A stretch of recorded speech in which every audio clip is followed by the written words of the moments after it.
Olá, tudo bom? Hoje nós vamos falar sobre a graça de Deus.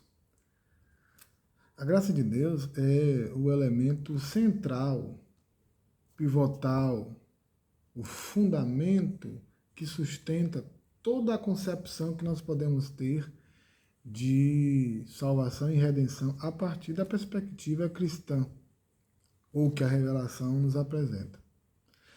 A graça é uma atuação divina que age sem nenhum mérito previsto, sem nenhum mérito presente. É uma atuação livre e incondicional de Deus, à medida em que Ele muda as nossas vidas, nos redimindo. Graça de Deus é algo que não se encontra apenas no Novo Testamento, como muita gente pensa, que é uma característica peculiar de Jesus, que se tornou real do ponto de vista de experiência através do ministério de Jesus. E isso não é verdade. Sim, é bem verdade que Jesus é a expressão mais latitudinal da graça de Deus. É a experiência absolutamente presente e totalmente poderosa, totalmente exponencial da graça de Deus. Sim, Jesus é a encarnação da graça do Senhor. Mas a graça não começa com ele. Ele é a sua expressão mais notável, a sua expressão definitiva, até podemos dizer assim. Porém, a graça começa desde os tempos iniciais da experiência humana após a queda. Tem pensadores que até entendem que a própria atuação criadora de Deus é graciosa. Mas eu quero me centrar nessa graça que entendemos hoje como fundamento da salvação e redenção, acontecendo após a queda, na experiência de Adão, na experiência de remissão, onde o sangue é derramado, Adão e Eva são cobertos, e ali começa o que a gente entende de expiação.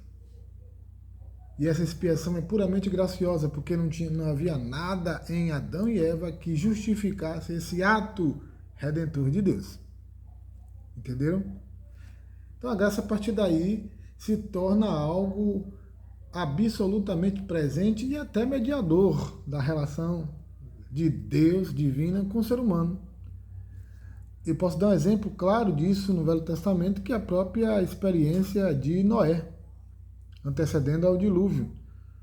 O texto diz que o Noé exibia virtudes ímpares, e alguém pode, a partir disso, dizer, então, aí, é por isso que ele foi salvo, porque ele era um homem justo, honesto, tal. Não, mas o texto deixa claro o porquê tudo isso acontecia, isso tudo era resultado, era um subproduto de algo que vinha anteriormente, que era a graça de Deus. Noé achou graça diante de Deus. Ele não achou graça diante de Deus porque era daquele jeito. Ele era daquele jeito, ele tinha aquela postura, porque ele achou graça diante de Deus. A graça é um fundamento inicial. Paulo vai definir essa graça de Deus inicialmente quando ele vai tratar disso em Efésios 12, capítulo 8, que ele diz, pela graça sois salvos. Isso não vem de vós. É um dom de Deus. Pela graça sois salvos mediante a fé. Claro, não podemos esquecer a fé. Isso não vem de vós, é um dom de Deus.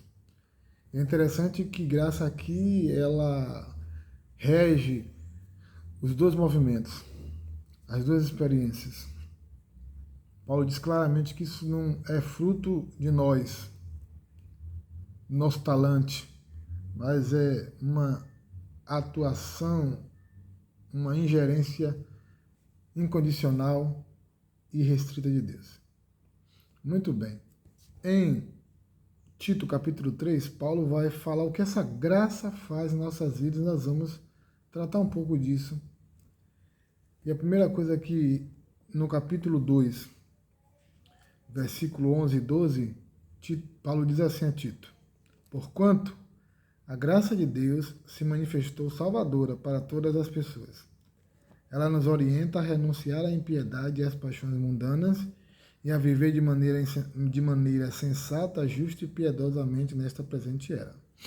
Então, a primeira coisa importante que nós podemos destacar acerca da graça de Deus, o que ela faz, como ela atua, essa graça que vem desde o tempo de Adão, como falamos, que é o fundamento específico da ação redentora de Deus para conosco, ela faz algo poderoso a partir do momento em que ela se torna experimental e concreto em nossas vidas.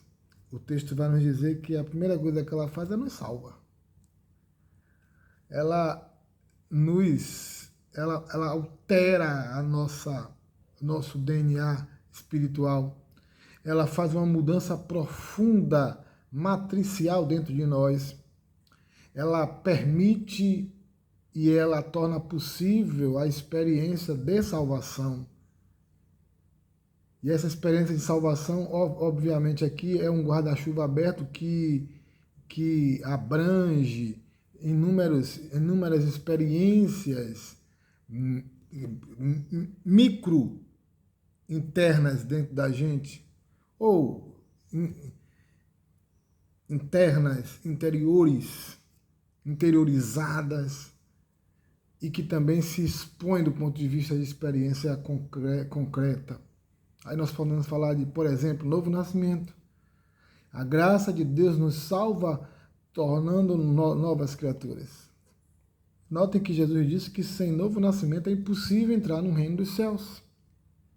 A graça de Deus nos salva, permitindo que possamos experimentar o arrependimento, o arrependimento que traz vida. A graça de Deus se torna salvadora à medida em que nos torna, muda a nossa posição existencial, nos justificando diante de Deus.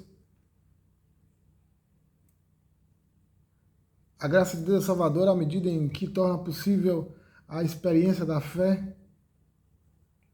E a graça de Deus é salvadora à medida em que ela vai realmente permitindo que possamos viver uma vida separada, ou seja, santa, diante do Senhor, debaixo de uma experiência profunda de temor a Deus. Temor real, tão necessário nos nossos tempos. Hoje nós queremos, então, encerrar falando disso, dessa graça que nos salva. Vamos entender como é que essa salvação agora vai sendo tornada possível aí de modo mais experimental. Falamos só de modo geral agora dessas experiências que estão presentes dentro da salvação que a graça torna real, concreta. E vamos então entender isso melhor nos próximos vídeos. Deus nos abençoe. Oremos que o Deus eterno possa abençoar sua vida, lhe dando a graça de experimentar sua graça poderosa, dinâmica e absolutamente santificadora. Que você experimente algo que mude de modo peculiar sua vida em Jesus Cristo Messias. Amém. Maranata, vem Jesus.